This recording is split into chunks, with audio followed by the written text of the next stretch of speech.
안녕하세요. 그녀의 북살롱 미셸입니다. 네, 법정 스님의 글 한 편 읽어 드릴 거예요. 제목은 태풍 속에서예요. 태풍이 온다고 하죠. 좀 전에 미국에 사는 친구랑 통화를 했는데 그쪽엔 이미 한창 와 있다 하더라고요. 그래서 통화 상태가 많이 안 좋았어요. 태풍이 오면 또 이 벼며 과일들이 완전 망가지겠네요. 아닐까요? 저는 농사를 잘 몰라가지고 어떨지. 또 큰 피해들이 있을 텐데 제발 올해는 그만했으면 하는, 이미 충분하다 싶은 그런 생각이 듭니다. 스님의 글 감상해 보실게요. 해마다 한두 차례씩 겪는 일이지만 며칠 전 태풍 베라가 지나갈 때에도 비슷한 생각을 되풀이하지 않을 수 없었다. 수많은 인명을 앗아가고 농경지나 가옥의 침수와 매몰이며 막대한 재산 폐해를 가져오는 그런 태풍이 우리들의 삶에 어떤 의미가 있을 것인가. 산에 살면서 번번이 겪은 내 경험에 따르면 큰 비바람이 휘몰아치려고 할 때는 반드시 미리 보이는 조짐이 있다. 이번에도 태풍이 오기 2-3일 전에 하늘이 마치 비로 쓸어놓은 것 같은 그런 구름이 연하게 깔렸고 개미떼들의 큰 이동이 있었다. 그리고 태풍이 있는 날 아침 정랑 변소죠.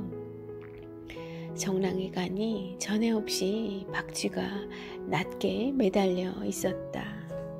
이렇게 되면 기상대의 예보를 들을 것도 없이 어김없이 태풍이 온다. 그날 오전 9시부터 오후 4시께까지 거센 비바람이 산을 휩쓸었다. 용마루에 기왓장이 떨어져 내리고 뜰에 무성하던 팥초가 갈기갈기 찢기고 꺾이었다. 여기서 우지끈 저쪽에서 우지끈 나뭇가지가 부러지고 뿌리째 뽑혀 넘어지는 소리가 들렸다. 뜰 앞에 서 있는 장명등 꼭지가 어느새 떨어져 나가고 나무 며느리에 끈으로 메어 덮어둔 비닐 우장이 펄럭이다가 뒷곁 나뭇가지에 걸려 요란한 소리를 냈다. 뒷마루에 놓아둔 신문지 상자가 날려 여기저기 어지럽게 물먹은 종이가 널렸다. 대숲은 머리를 풀어 산발한 채 온몸을 떨면서 거센 비바람에 소용돌이치며 휩쓸렸다. 떨어진 나뭇잎에 수채가 막혀 물이 넘치는 걸 보고 뛰어나갔다가 우산도 날려버리고 흠뻑 젖은 채 들어왔다. 이렇게 되면 속수무책, 거센 자연의 위력 앞에서 사람은 너무나도 무력하다. 자연이 크게 진노하여 우리에게 화풀이를 하고 있는 것처럼 생각이 든다. 내 안에서도 거센 바람이 일렁이려고 했다. 공연히 화가 치미는 것이다. 옛날에 본 몽고메리 클리프트가 나온 영화인데 말짱하던 사람이 아라비아해 쪽에서 바람이 불어오면 거칠어져서 자기 아내에게 곧잘 손찌검을 하는 장면들이 나왔었다. 바람이란 사람의 마음을 그렇게 만드는 모양이다. 그런가 봐요. 스산하고 횡포스럽게 만드는가 봐요. 워터링 하이츠던가요? 폭풍의 언덕. 그 영화, 아니 그 소설에서도 보면 그런 느낌이 듭니다. 뭐 소설까지 갈 것도 없죠. 우리 올해 많이 봤던 그 태풍 어찌나 거센지요. 솔직히 털어놓자면 이런 날은 정말이지 산 위에 사는 일이 아주 싫다. 안절부절 일이 손에 잡히지도 않고 공연히 짜증이 나고 올로화가 치밀려고 한다. 혼자서 투덜투덜 육지거리를 쏟아놓아도 개운치가 않다. 아유, 어떠시겠어요. 세상에 막 모든 것이 다 흙으로 먼지로 다 뒤덮이고 그거 청소하려면 얼마나 힘들어요. 뉴스에서 보는 그런 수해 현장이 따로 없겠죠. 한강공원에 얼마 전에 갔었거든요. 비가 많이 온 이후였어서 온 고수부지가 다 망가져 있었죠.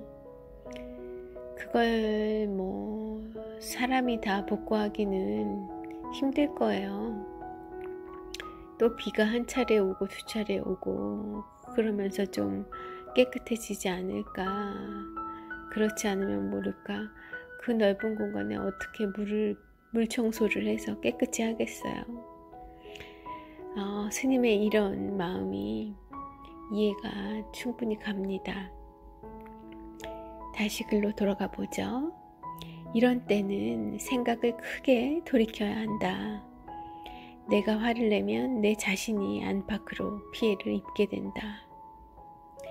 시작이 있는 것은 그 끝이 있게 마련. 태풍도 불만큼 불다가 잦아질 때가 있으리라.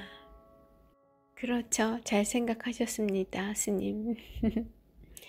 화를 내봐야 못하리. 화를 내면 나만 손해인걸요. 그렇다. 이런 날이야말로 순수한 내 날이 될 수 있다. 그 누구의 방해도 받지 않고 순수한 내가 존재할 수 있다. 불쑥불쑥 찾아드는 불청객들도 이런 날은 어쩔 수 없으리라. 젖은 겉옷을 벗어버리고 속옷바람으로 홀가분하게 있자.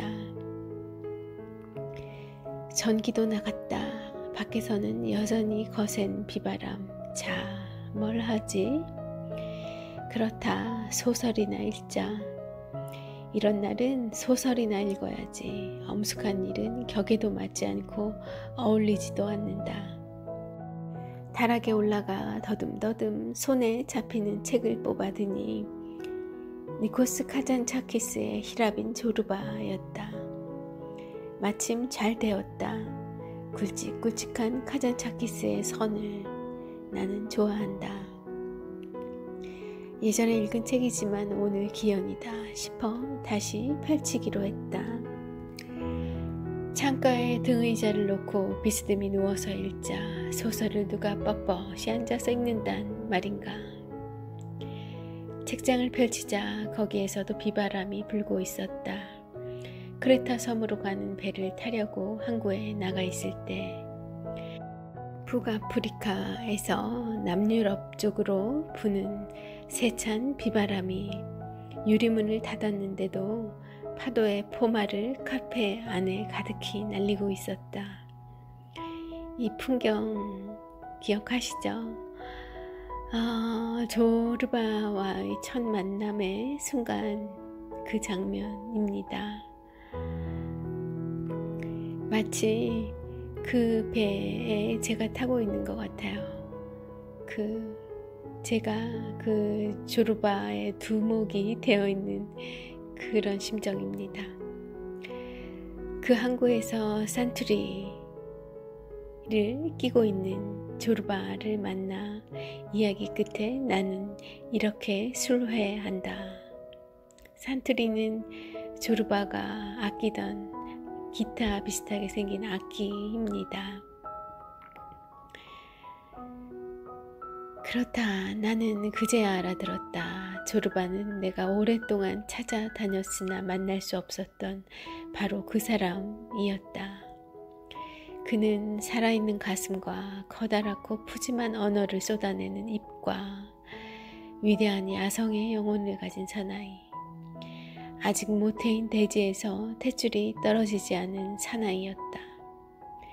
언어, 예술, 사랑, 순수성, 정열, 이것들의 의미는 이 노동자가 짓거린 가장 단순한 인간의 말로 내게 분명히 전해져 왔다.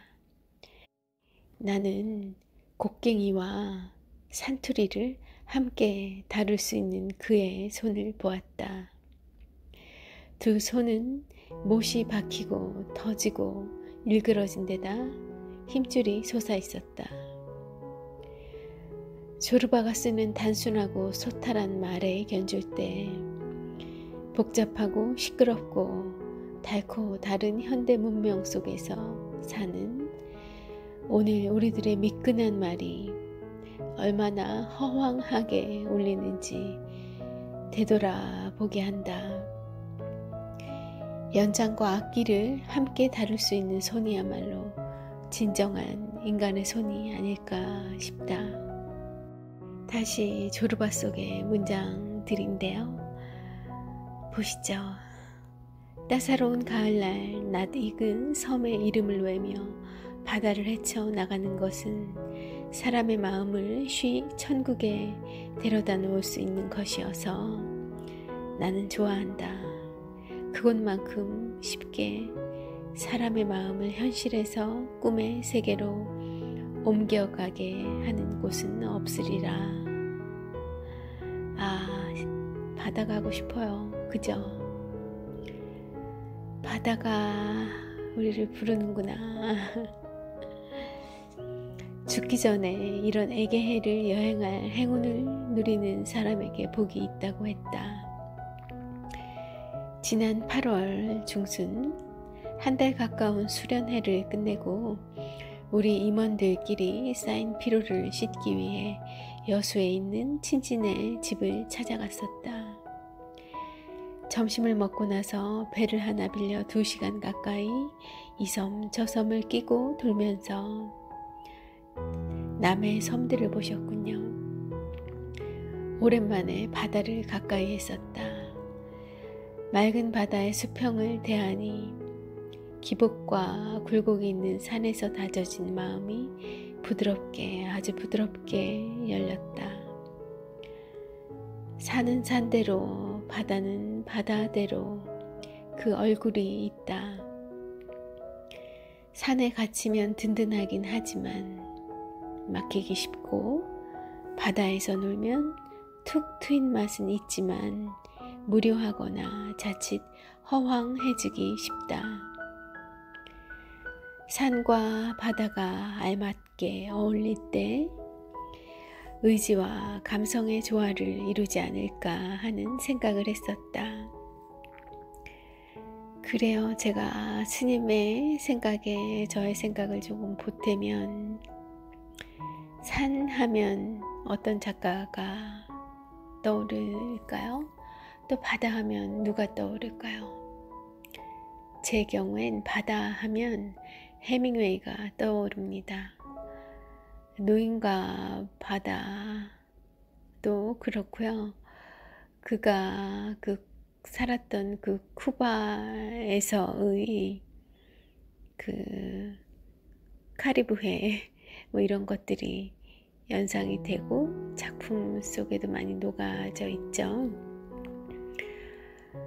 그래서 바다 하면 해밍웨이가 떠오르고요. 산 하면 떠오르는 작가라기보다는 철학가가 있어요. 바로 니체입니다. 높은 산에 올라가서 그 모든 것을 꿰뚫어 보았던 매의 눈으로 아주 샤프하게 통찰해내었던 그의 사색들이 떠올라서 산하면 떠오르는 작가이기도 하죠. 는 니체예요. 저에겐. 법정 스님이 조금 전에 말씀하신 산과 바다가 알맞게 어울릴 때 의지와 감성의 조화를 이루지 않을까. 니체가 의지를 대표한다면 해밍웨이가 감성을 대표하지 않을까, 할 수 있지 않을까 해요. 의지와 감성을 떠올리지 않고 산과 바다로 두 작가를 생각해 봤는데 결과가 같습니다. 저 혼자 이런 놀이를 하고 있어요. 다시 조르바 속 얘기로 스님의 감상을 따라서 조르바를 만나러 다시 가보죠. 자, 다시 소설 이야기. 배 위에는 탐욕스럽게 굴리는 교활한 악마의 눈망울, 행상이 파는 허섬 쓰레기 물건 같은 사람들이 밀고 당기며 가득 타고 있었다. 이들이 다투는 소리는 흡사 조율이 안 된 피아노, 정직하지만 심술궂은 여자들의 바가지 같았다. 아이고, 바가지를 떠올리셨네요. 성질대로 한다면 두 손으로 배의 이물과 고물을 붙잡고 바닷물에 푹 담가 술렁술렁 흔들어 복잡거리는 산 것들, 인간, 쥐, 벌레들을, 이 산 것들을 깡그리 씻어내고 다시 깨끗한 모습으로 건져 올리고 싶을 정도였다. 그러나 이따금씩 나는 그들에게 연민을 느끼곤 했다. 이 카잔차키스 이 문장에서 스님이 느꼈을 마음이 조금 짐작이 되시는가요? 기발하고 신선한 이 구절을 읽으면서 퍼뜩 태풍이 휘몰아치는 의미 같은 것이 떠올랐다. 인간들이 저지른 오만을 인간 자체의 힘으로는 어떻게 할 도리가 없기 때문에 자연은 숨겨둔 위력을 발휘하여 인간들에게 자신의 분수와 한계를 느끼게 하는 것이라고 생각이 미쳤다. 저의 짐작이 틀렸어요. 저는 그 문장에서 스님도 같은 그런 쓸어버리고 싶은 마음과 또 똑같은 연민을 느끼셨겠지 했는데, 그 문장에서 이 법정 스님은 당시에 쏟아지던 그 태풍의 의미를 생각하고 계셨군요. 그 태풍이 우리에게 어떤 깨달음을 주고 있다고 그런 생각에 이르신 것 같습니다. 자연을 형편없이 허물고 짓밟고 더럽힌 인간들을 깨우쳐주기 위해 그처럼 거센 비바람을 풀어 씻어내리는 것, 정화하는 것이라고 느끼셨다는 거죠. 마치 덜 된 인간들이 타고 가는 복잡거리는 배의 이물과 고물을 거인의 손으로 붙들어 바닷속에 푹 집어넣었다가 덜어버릴 것을 덜어내고 털어내고 다시 깨끗한 지구를 만들려고 하듯이 말이다. 그렇기도 한데요. 비바람이 너무 거세기 때문에 도저히 밖에 나갈 엄두가 나지 않았다. 등산용 버너를 켜서 차를 한 잔 마시고는 점심도 건너뛰었다. 밥 한 끼 거른다고 사람이 죽겠는가. 밥 대신 조르바를 홀린 듯이 먹으면서 배고픈 줄을 몰랐다. 조르바가 물었다. 우리가 어디서 와서 어디로 가는지 그 이야기 좀 들읍시다. 요 몇 해 동안 당신은 청춘을 불사르며 마법의 주문이 잔뜩 쓰인 책을 읽었을 겁니다. 모르긴 하지만 종이도 한 50톤쯤 씹어 삼켰을 테죠. 자, 그래서 얻어낸 게 도대체 무엇이오? 라고 조르바가 물었죠.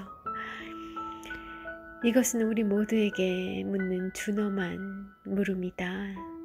우리가 읽고 쓰고 하는 뜻은 어디에 있는가? 그렇다. 우리가 지금껏 그토록 많은 종이를 씹어 삼키면서 얻어낸 게 과연 무엇인가? 어디서 와서 어디로 가는지 삶의 본질과 이어지지 않으면 우리는 한낱 종이 벌레에 그치고 만다. 1986년에 지으신 글입니다. 태풍 속에서. 우리가 그렇게 얻은 지식과 문명의 발전으로 엄청난 살상 무기들과 그리고 엄청난 쓰레기 더미들을 만들어내고 있죠. 그럼으로써 다른 생물들, 다른 생명체들과 함께 쓰는 이 지구라는 공간을 병들고 아프고 또 어떤 이전과 같지 않은 상태로 심각한 속도로 변해가게 하고 있어요. 그래서 오늘의 이런 기후변화와 코로나를 맞고 있는 것은 아닌지, 도대체 무엇을 하기 위한 과학기술과 문명의 발전인지,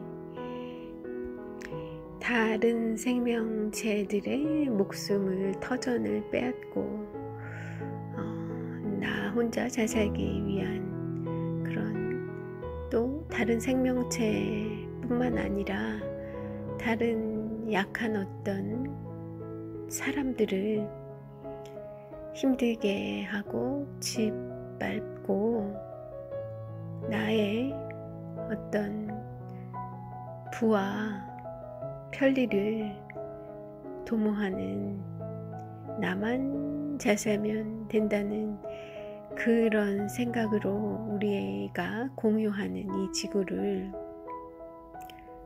망가뜨리고 함부로 하고 있는 건 아닌지, 그러기 위한 지식과 문명의 발전이라면 뭐 그것을 애써 해야 하는 것인지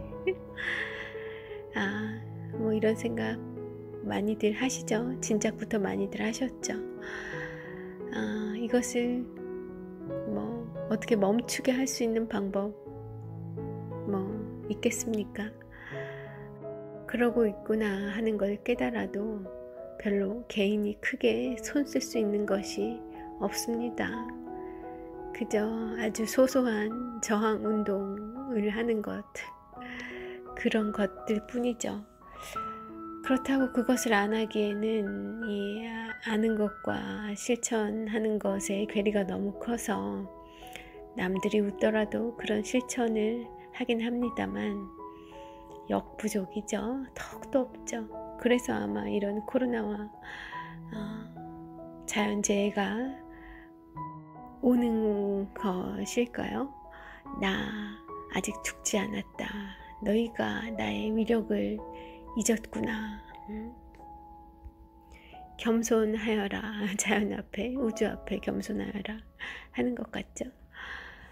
네, 태풍이 다시 온다는 그런 예보 때문에 스님의 이 글이 오늘 눈에 들어와서 함께 하시자고 조금 읽어 드려 보았습니다. 모쪼록 즐거운 듣기 되시길 바라면서 저는 물러가고요. 좋은 하루 보내시고 또 좋은 글로 찾아오겠습니다. 미셸이었습니다.